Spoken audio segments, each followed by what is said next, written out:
The Last of Us 2, one of the most controversial releases ever by what I'm witnessing on the internet and reviews and whatnot. So I thought I'll review it myself and talk about it a little bit because I finished the entire game. I did take my time with it. I do play a lot of Diablo 3 and other games. So, you know, with The Last of Us 2, it was something I didn't want to rush through. I wanted to take my time, really take in the amazing graphics, the visuals. It really is a beautiful game, one of the most beautiful ones as gamers that we'll ever get to play. It looks absolutely phenomenal. Now, let's talk about the weakest and most controversial part, the story. And I'm going to give my opinion on it, and I'm going to give an overall review. Now, a lot of people have been very harsh with the game, giving it like 1 out of 10s, 5 out of 10s, and whatnot, because of where the developers and the writers decided to take this story. Now, full spoilers ahead, so be warned. If you're someone that hasn't checked out this game and you're not aware of some of the elements in the story and where it goes, then tune out now and maybe come back in the future. A lot of you probably already know, and a lot of you that have you know actually set time aside to play this game, you've already played it and finished it. So full spoilers ahead. Close the window now. I've spoken my piece. I've let you all know I've done the right thing. A lot of you already will know that even if you haven't played the game and you saw the leaks that were released, Joel gets killed in the game within the first 2 hours. And the reason so many people have such an issue with this is because Last of Us 2 goes down a completely different path than the first one. It's taken our beloved characters from the first one and the beloved game that everyone knows.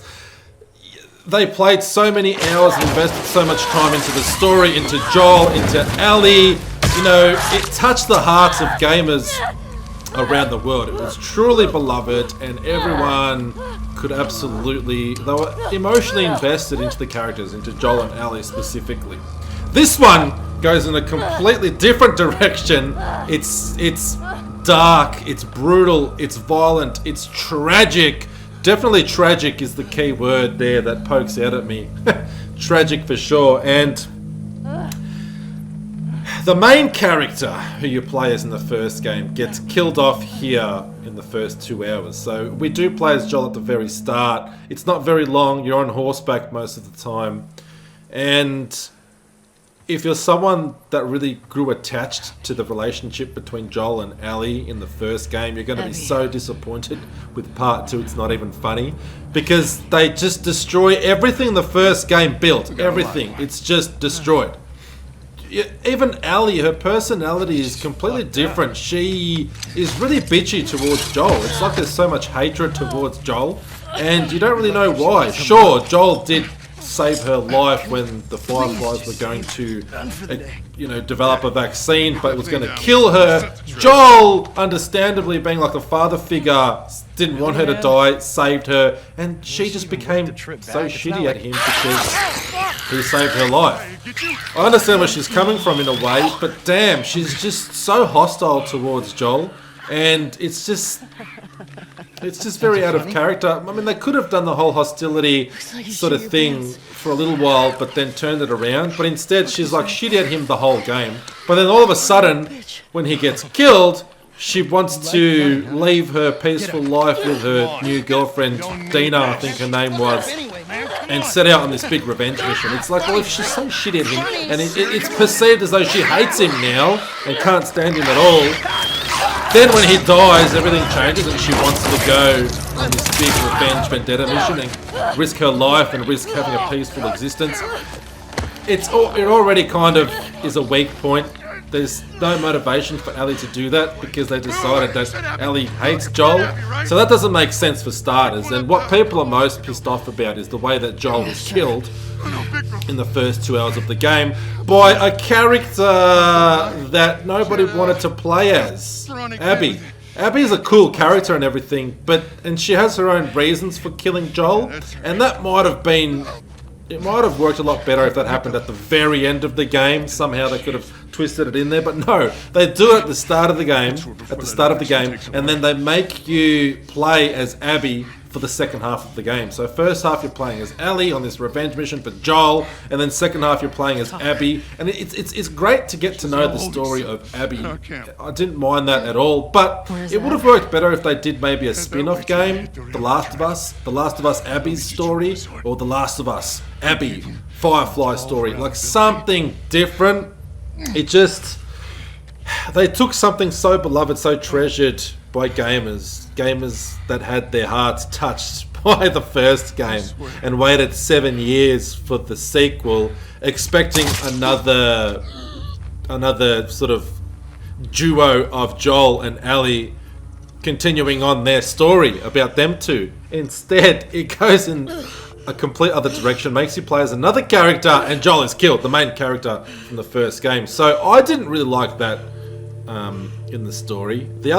And even if you accept this story, like, this is a story being told by the creators and the writers of the game. This is where they decided to go, somewhere really dark and tragic, and completely surprise everyone. They did like a Game of Thrones, except, you know, a lot of the main characters in Game of Thrones, there's a lot more time. You know, this is only one treasured game that's just been flipped upside down. But anyway, whatever. They decided to do this. Fair enough.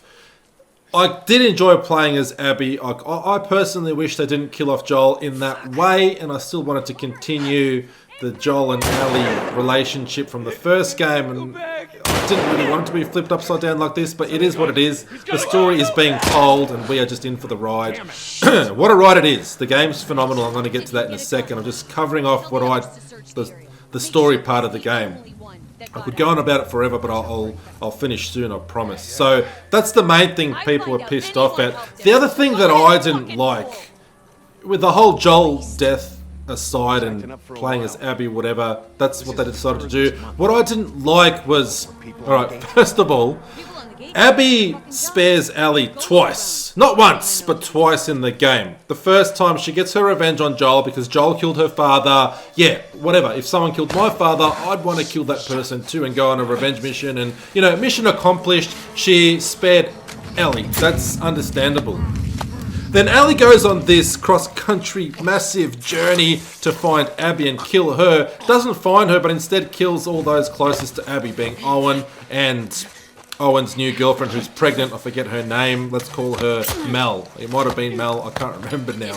But then Abby discovers that they've been killed. Her last friends, the only people that mean anything to Abby that are left over. So she sets out cross-country and, you know, going through hordes of zombies and dangers out there that are lurking to kill Ellie. And then when she gets there, she spares her again for some reason, and then takes off with another character in the game that fits into the story that I'm not going to get into. But it's just ridiculous. She spared her once, understandable. Then the second time after Ellie killed everyone that means anything to Abby, Abby comes back and spares her again. I don't understand why that would happen, but it's just poor writing. It's just stupid decision making, I think. Even with the whole Joel thing aside, like let's pretend that didn't even happen. What they're doing here absolutely sucks. Now, once Abby decides to spare Ellie a second time and goes back to, you know, wherever she's located, what she calls home, Ellie, who's beaten to a pulp, and her and Dina were almost killed. You know, flash forward, they've got a nice little country house, and they're living a peaceful existence. Dina's baby has been born. If I've got her name wrong, I'm sorry, I think it was Dina. The baby's born, so Ellie and her girlfriend and the baby have an amazing, peaceful life. And then Tommy comes along, who survived, and, you know, he's highly injured and whatnot, and he's assuming that Ellie's going to go and try and kill Abby again. So what happens is Ellie has some sort of like nightmarish flashbacks and stuff and can't sleep properly, and then out of nowhere decides to go again, journey through all the dangers in this world to try and find Abby and finish her off and kill her again. So she's already she's already travelled once to try and kill Abby, and then Abby had the chance to kill Ellie twice and didn't. And now again, Ellie, who's happy, who's been spared and should treasure life right now because Abby could have killed her definitely that second time, decides to go and finish it once and for all. So we go on this one last mission, and what happens? We get to Abby, and then again, Ellie gets her fingers bitten off, her, treasured guitar fingers, her beloved guitar fingers, and has a chance to kill Abby and doesn't.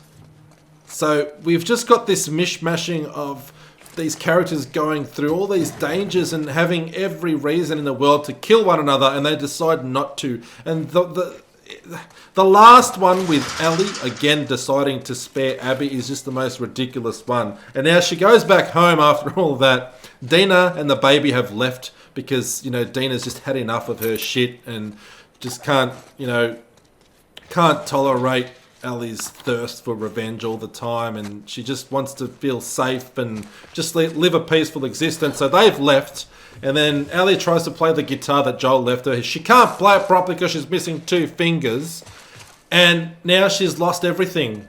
She's lost her family, her girlfriend, and she's lost the ability to play guitar because 2 of her fingers are missing because Abby bit them off during a fight.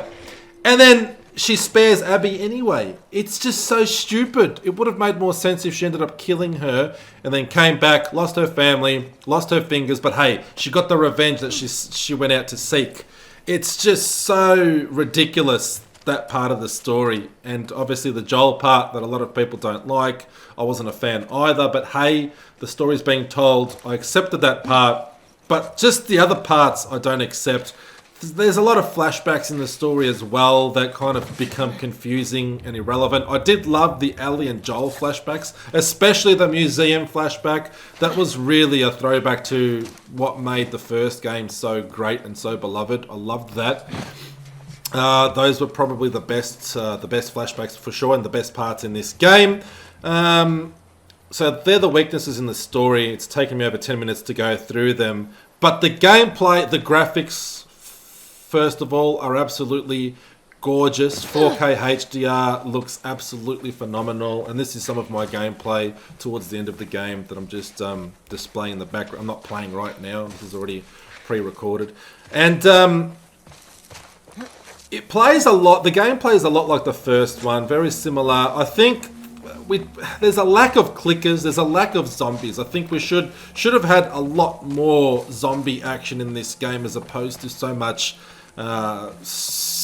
bullshit story time between characters here who are just ridiculous for the most part. A lot of them just unexpectedly get killed off. There's a few unexpected deaths in this. Obviously the Joel one was quite ridiculous, and I think they should have just focused more on the important part of the game, which is the clickers and the dangers out there. It's a zombie apocalypse, for God's sake, There's a lot more important stuff going on out there instead of humans killing each other as well. So I would have preferred to see more clickers in the game. Now, Angry Joe and a lot of other reviewers reviewed this.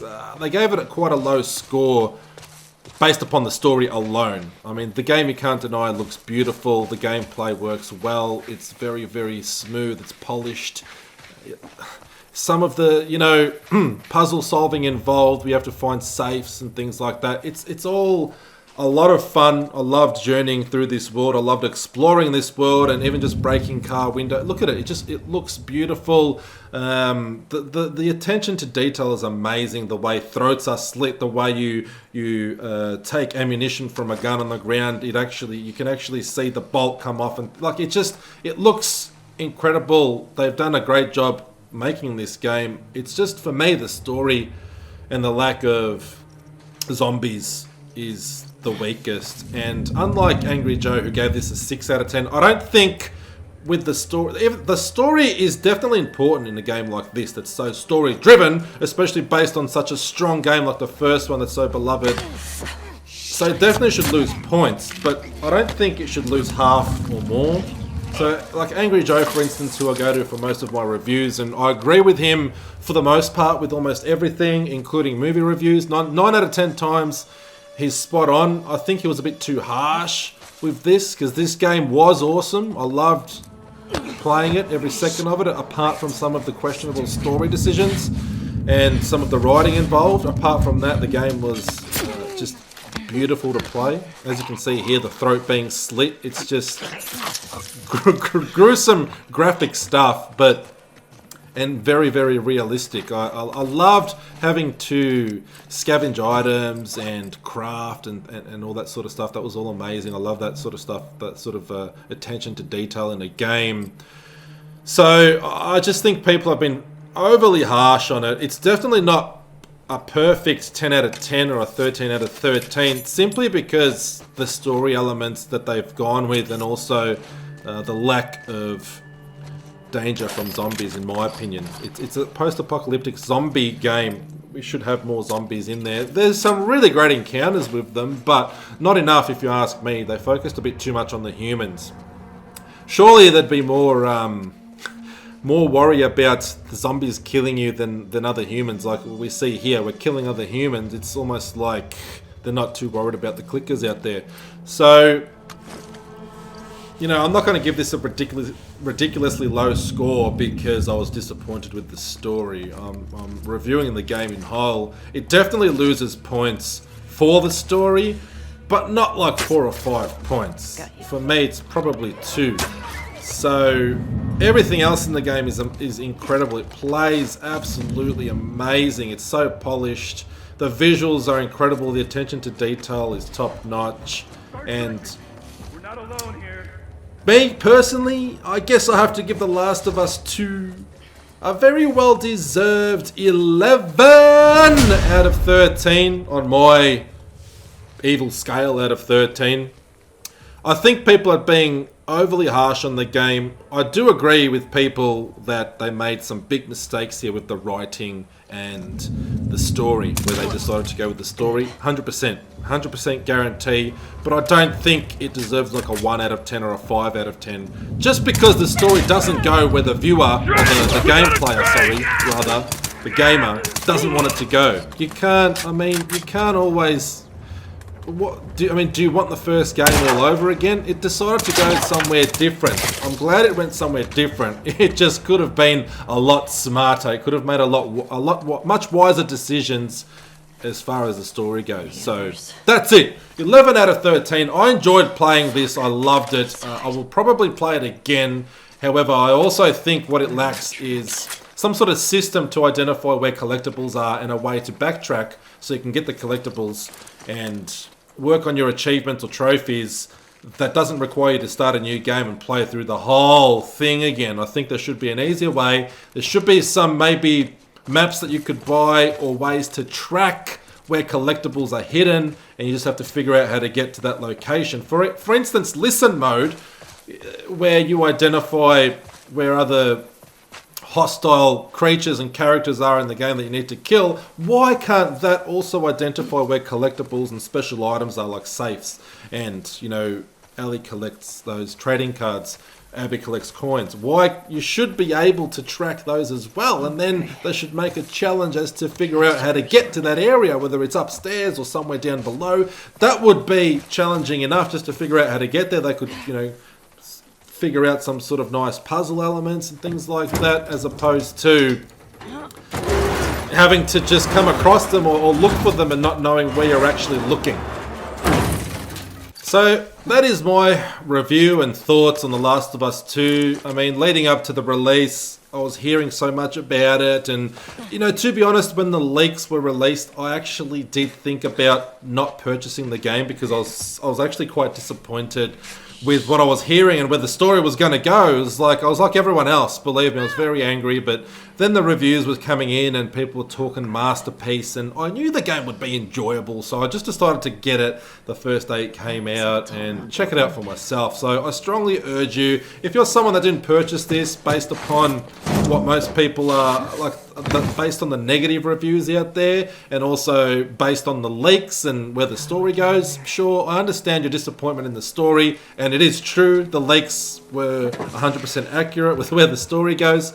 I totally understand, but I also think you should definitely just check it out, play it, and make your own decision. It's definitely worth it. Story aside, the game is 10 out of 10 or 13 out of 13 in many ways.